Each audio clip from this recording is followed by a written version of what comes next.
1993 Brady Handgun Violence Prevention Act explored ways to decrease gun violence. The act imposed a 5-day waiting period for a handgun and background checks for any federal licensed dealer purchases. Since enacted, the law has prevented 2 million guns from falling into the wrong hands and decreased gun violence. Before the Brady Bill, there were few gun laws. In 1934, Franklin D. Roosevelt tried to stop gangsters from getting possession of machine guns during Prohibition, so he made a $200 tax for any purchase of a gun. In 1934, the government established that you have to have a license to buy a gun. In 1968, due to the loss of John F. Kennedy, Robert Kennedy, and Martin Luther King, who were all victims of gun violence, the government required dealers to have a list of people that were not allowed to buy guns. The government also determined the laws of who should be put on the list. On March 30th, 1981, President Ronald Reagan was walking down the street after a speaking engagement in the Washington Hilton Hotel in Washington, D.C. He had been in office for only 69 days. A man named John Hinckley attempted to assassinate him. Hinckley wanted to impress the actress Jodie Foster. He had been obsessed with her since he had seen the film Taxi Driver. He approached the president and his men and pulled out his gun. He fired 5 or 6 shots.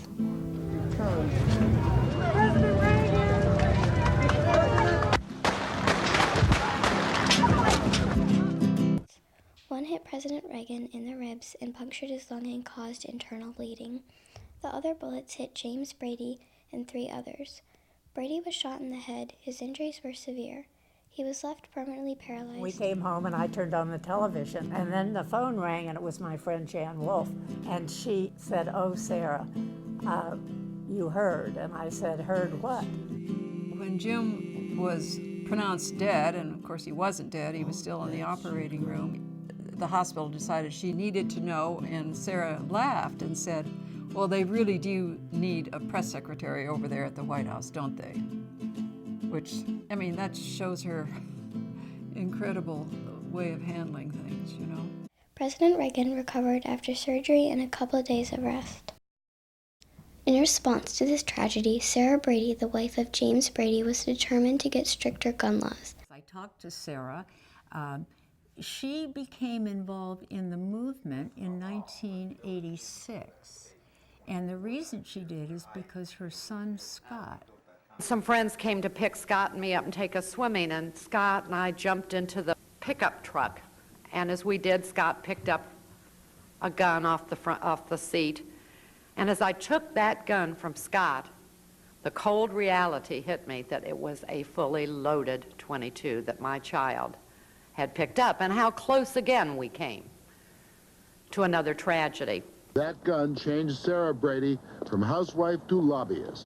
She became involved in several organizations to recruit support for new gun laws. Sarah walking through the halls of Congress, calling Congress people cowards. Sarah Brady.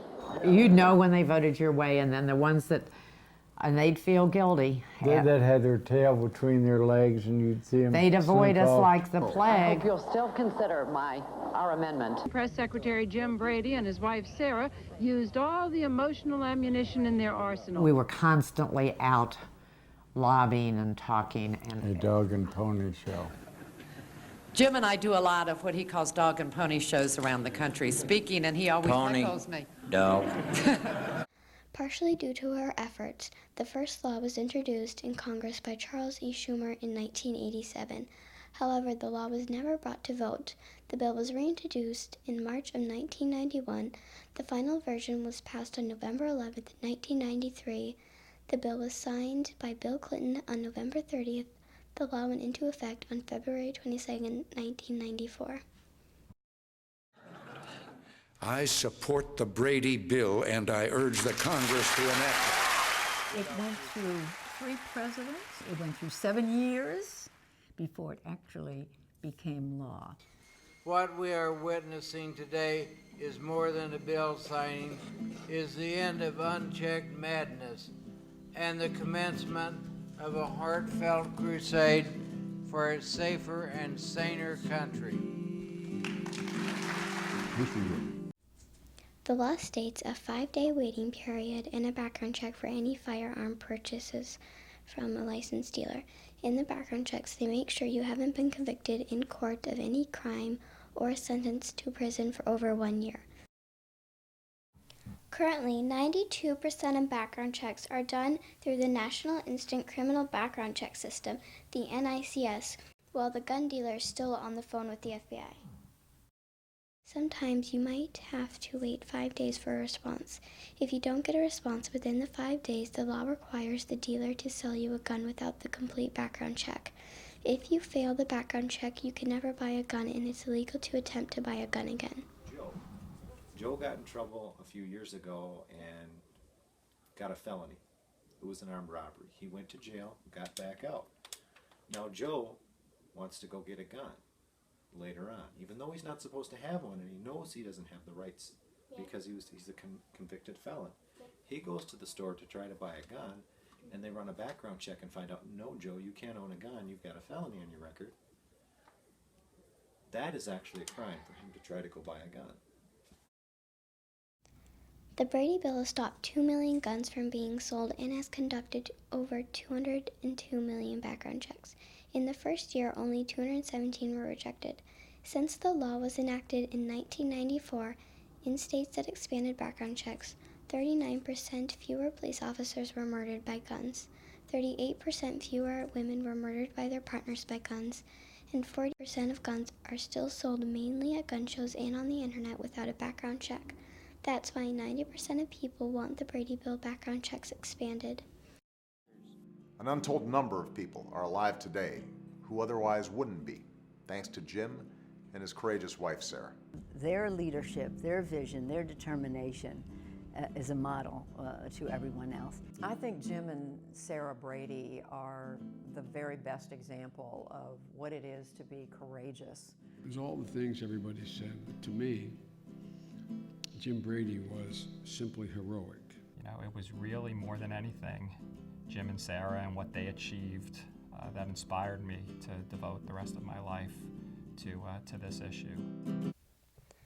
The Brady bill has sparked a lot of conflict between people that want more gun rights and people that want stricter gun laws. Some people think the solution to gun violence is having more responsible people carry guns. A gun isn't violent in itself. If you can talk about police. Are police violent because they have guns on their hips? Police aren't violent people, are they? Then why do we develop a term to associate a tool with violence? A tool can be used to save a life as just as easily as it can be used to take a life. Others think that if no one has a gun, there would be no gun violence.